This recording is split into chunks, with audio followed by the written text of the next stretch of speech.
सद्गुरुनाथ महाराज की। स्वस्ति श्री गणेशाय नमः, श्री सरस्वत्यै नमः, श्री गुरुभ्यो नमः। श्री सद्गुरु सीतारामचंद्र गणेश शारदा सद्गुरु संत सज्जन कुलेश्वरू सर्व ही माझा रघुवीरो सद्गुरु रूपे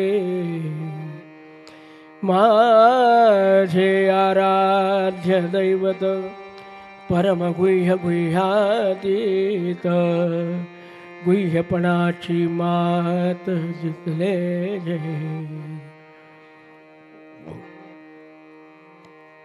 अज्ञानांधस्य लोकस्य ज्ञानांजनशलाकया चक्षुरुन्मीलितं येन तस्मै श्री गुरवे नमः। आहे तू जननी मदीय न कळे अज्ञान मी करू घाली गे मज प्रेम पाखर सदा दूरी नको गे धरू प्रेमे बाहत मुक्त कंठ करुणी नाही तुझे बंधन प्रल्हादा गुरुराज यालिक तुम्हा माझे असो वंदन। गुरुर्ब्रह्मा गुरुर्विष्णू गुरुर्देव महेश्वरा गुरु साक्षात् परब्रह्म तस्मै श्री गुरवे। श्रोता भक्ता च श्री सद्गुरु सीतारामचंद्र समर्थो सद्गुरुनाथ।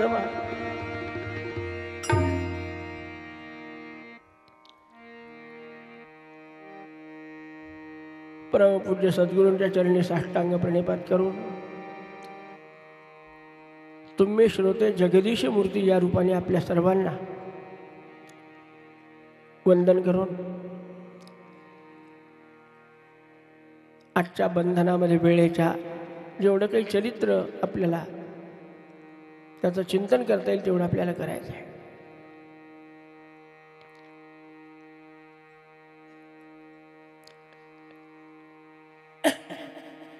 आपला काल विषय झाला की खऱ्या हिऱ्याचीच पारख होत असते, नकली हिऱ्याला कोणी ऐरणीवर ठेवून मारत नाही।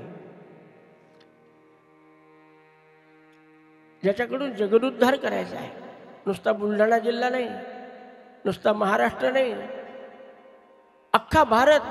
आता वेळ नाही आपल्याजवळ, पण चारीधाम यात्रा करत असताना गयेला बुद्ध गयेला महाराजांचा अनुग्रह घ्यावा। काय माहिती होती त्याला महाराज प्रल्हाद महाराज कोण आहे, पण रामानंदानं त्यांच्याकडून कार्य तिथे महाराजांचे शिष्य झाले। एक हैदराबादचा प्रसंग आहे।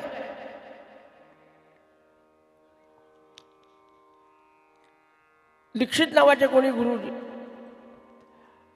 वकील होते, पण त्यांना स्वप्नामध्ये दृष्टांत दिला त्यांच्या गुरुने, त्यांच्या परंपरेचे गुरु होते। त्यांनी की जा उद्या प्रल्हाद महाराज आलेले आहेत, माझंच रूप आहे, जा आणि अनुग्रह घे। महाराजांची यात्रा येण्याच्या आधी पूजेची अनुग्रहाची तयारी करून मंदिरात येऊन बसलेले हैदराबादच्या मंगल कार्यालयामध्ये चरित्रात सगळं वर्णन आहे, पण आपण या 3 दिवसात नाही पाहू शकत सगळे।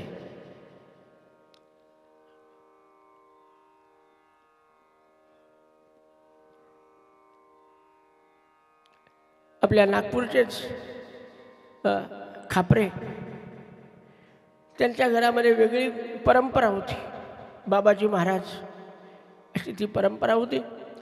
आणि आमच्या अक्का ॲडव्होकेट खापरे काय नाव, हां, त्यांच्या घरात परंपरा वेगळी असताना त्यांनी दृष्टांत दिला, स्वप्न दृष्टांत दिला की मी आणि प्रल्हाद महाराज वेगळ्याने अनुग्रह घ्या, आणि त्यांच्या घरात महाराजांचा अनुग्रह झाला।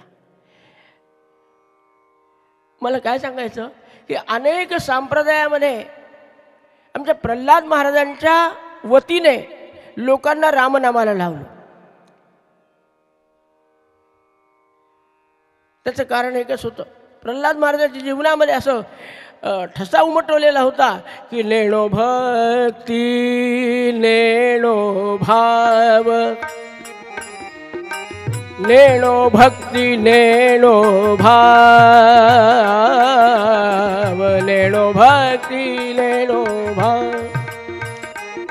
आम्ही नेणो तुझा देव, आम्ही नेणो तुझा देव, नेणो भक्ती नेणो भाव, नेणो भक्ती नेणो भाव भाव, नेणो भक्ती नेणो भाव. आमच्या जीवनामध्ये दुसरं दैवतच नाही, एक राम, राम गावा राम. आयुष्यभर हे करत राहणाऱ्या प्रल्हाद महाराजांच्या जीवनामध्ये अहो काय त्यांची अवस्था होती. अनेक लोकांना महाराजांच्या रोमातून श्रीराम श्रीराम श्रीराम असे शब्द ऐकू आलेले. एवढं नाम संपूर्ण शरीरामध्ये भिनलेलं, अंतःकरणामध्ये पक्क ठसलेलं, ओठावर सातत्याने विराजमान असलेलं, तरीही त्यांच्या जीवनामध्ये प्रारब्धाचे भोग सगळे आले आणि तेवढे भोगले त्यांनी. या प्रारब्धाच्या बाबतीमध्ये सगळ्यात जर काही कठीण असेल तर प्रारब्ध आहे. देवा घरचे ज्ञात कुणा, देवा घरचे ज्ञान. ताकद लाव, ताकद लाव. असं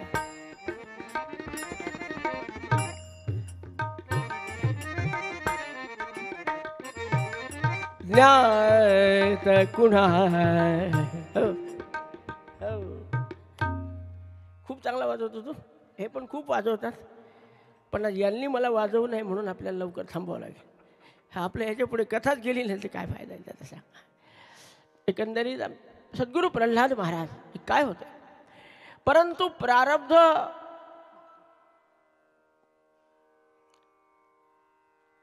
पाच दिवसामध्ये घरातल्या अत्यंत प्रिय असणाऱ्या 4 व्यक्तींचा विरह महाराजांच्यावर झाला. पण उदासीन हे वृत्ती जीवी धरावी, अति आदरे सर्व सेवा करावी.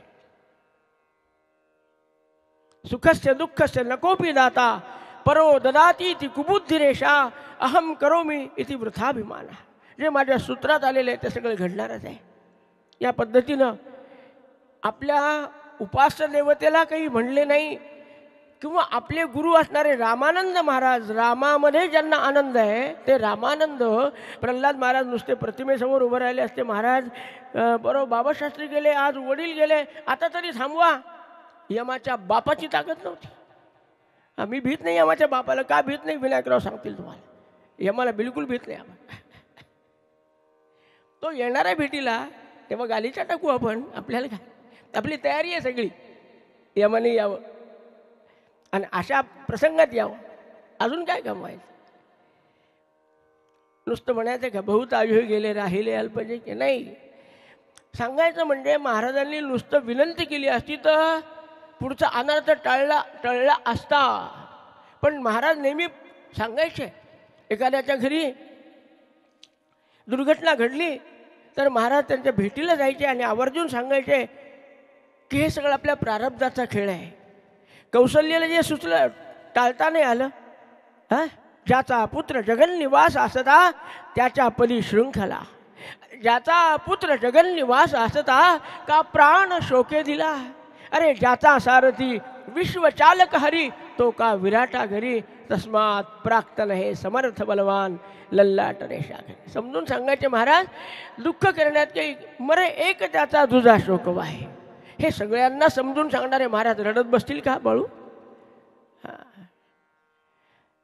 आहे तितके देवाचे, जे त्याला न्यायचं ते नेऊ द्या आणि मला मागितलं तर मी पण देईल. या वृत्तीनं महाराजांचं स्वे स्वे कर्मण्य फिरतः संसिद्धीम लभते नरहा या न्यायानं नित्यकर्म सगळं चालू आहे. सकाळी 3ला उठून मानसपूजा चालू आहे. जप चालू आहे, अग्निहोत्र चालू आहे, भिक्षा चालू आहे, येणाऱ्या जाणाऱ्यांना भरपूर खाऊ घालणं चालू आहे, विद्यार्थ्यांचं शिक्षण चालू आहे. थट्टा आहे का हो? 4 व्यक्ती गेल्या. हां, एखादीच घटना आपल्या घरात जर अप्रिय घडली, मॅट्रिकला 4 वेळेला नापास होणारं पोट्टं 12वीमध्ये परीक्षा द्यायला लागलं आणि हिनं प्रार्थना केली, महाराज 500 रुपयाचे पेढे खिरड्याला येऊन वाटेल, पण पाहिलं नाही की हे मॅट्रिकला 4 ठिकाणी गेलं आहे. त्या खड्ड्यातून बाहेर तयार राहिलेले 12वीला माझ्या पोराचा नंबर लागला पाहिजे, MBBS, आणि ते झालं नाही. ते म्हणजे कितीही करा महाराजाचं. नागपूरचे लोक असे नाही बरं का, आमच्या प्रांतातलं सांगतो तुम्हाला, नागपूरचे तर फार भाग्यवान आहे. आपल्या मनासारखे न घडे तेने गुणे निष्ठा मोडे. आपल्या मनाच्या विरुद्ध काही घडलं की आपण म्हणतो काही नाही, परमात्मा कशाचे एकादशान, कशाचा जप आणि कशाच्या काकड्या करता, काही फायदा नाही होत. महाराजांचा आम्हाला आदर्श आहे हा. अरे प्रसंग येतात, प्रसंग जातात, पण माझा राम सखा, मी रामाचा दास नित्य बोलावे, हाची सुबोध गुरूंचा, नामा परतेल सत्यमा. खेळा ऐसा प्रपंच मानावा. महाराज 1 वर्ष भरलंय, 4 व्यक्ती गेल्यानंतर 1 वर्ष भरलंय, पण महाराजांची साधना पहिल्यापेक्षा जास्त त्वेषानं सुरू झालेली आहे. अरे काय काय पाहिजे ते येऊन जा, मी रामदास हे द्यायलाच बसलोय. वर्ष श्राद्धासाठी काल आपलं वर्णन झालं की रामानंद महाराज आलेले आहेत. तो श्राद्धाचा कार्यक्रम, त्याचं काय विशेष वर्णन करायचं, याचा शास्त्र पार पडला. 2 भाऊ, वडील, 1 भाऊजाई आहे. अश्विन वद्य द्वादशीपर्यंत महाराजांचा मुक्काम खेरड्यात होता आणि आता परत जाण्याचा विचार रामानंद महाराज बोलून दाखवतात. ग्रामस्थ मंडळी आली, महाराजांपुढे विनंती केली, महाराज प्रल्हाद महाराजांच्या घरात मागच्या वर्षी दिवाळी नाही झाली, अत्यंत प्रिय व्यक्ती त्यांना सोडून गेल्या, आपण जर निघून गेलात तर नाही होणार दिवाळी, आपल्या निमित्ताने तरी काही आनंद आम्हाला त्यांच्या चेहऱ्यावर पाहायला मिळेल. खरं म्हणजे महाराजांचा चेहरा आनंदीच होता बरं का. काही दुःखाचा खेळा ऐसा प्रपंच मानावा ही वृत्ती आहे, पण व्यावहारिक माणसं असतात ना, ते त्या दृष्टीने पाहतात. महाराजांना आनंदी पाहिजे, आम्हाला आहेच ते आनंदी. पण रामानंद महाराज म्हणाले ठीक आहे, आपण 4 दिवस अजून राहू. दिवाळी झाली, त्यांच्या घरी जात असताना एक वैशिष्ट्य पहा.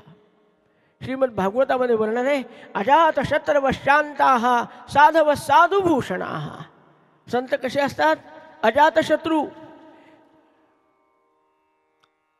ज्याच्या घरी प्रल्हाद आमचे रामानंद महाराज जायचे, त्यांच्या घरी त्या रामानंद महाराजाजवळ जर कौतुक कोणाचा होत असेल तर आमच्या प्रल्हादाचा होत होतं. एवढ्या आपत्ती आल्या, पण प्रल्हाद महाराजाची शांती काय सांगावं महाराज.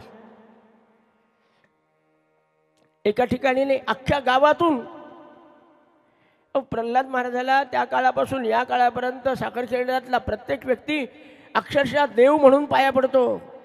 आजही प्रत्येक समाजात बोलायला वेळ नाही आपल्याजवळ. शेवटच्या दिवशी जेव्हा महाराजांची अंतिम प्रदक्षिणा, नगर प्रदक्षिणा करून महाराजांना शेवटचे संस्कार करायचे होते, त्या काळातल्या साखरखेड्यातले यवन आणि बाकीचे हरिजन आपण ज्यांना म्हणतो, ते सगळे संस्थांच्या जबाबदार लोकांकडे आले आणि त्यांनी सांगितलं शेवटची एकदा तरी आमच्या घरासमोरून महाराजाला जाऊ द्या. पुन्हा आमच्या लेकरबाळाला हा महान व्यक्ती पाहायला मिळेल का. अशी मर्यादा होती. वेशीच्या आत येत नव्हते पाया पडायला महाराजांचे. महाराज बलिगडीत असले तरी तिथून जमेल तिथून गुडघे टेकून नमस्कार करायची ही मंडळी. पण सांगितलं की नाही, ही महाराजांची अंतिम यात्रा आमच्या घरासमोरून गेली पाहिजे. यवन लोकांनी सडे घातले होते, जे होते त्या कार्यक्रमाला त्यांनी पाहिलं असेल. यवनांना सडे आणि रांगोळ्या कुठं पाहिले का आपण? अहो पण ते आपला धर्म विसरले, सगळे जात विसरले. प्रल्हाद महाराज आमचे सगळ्याचे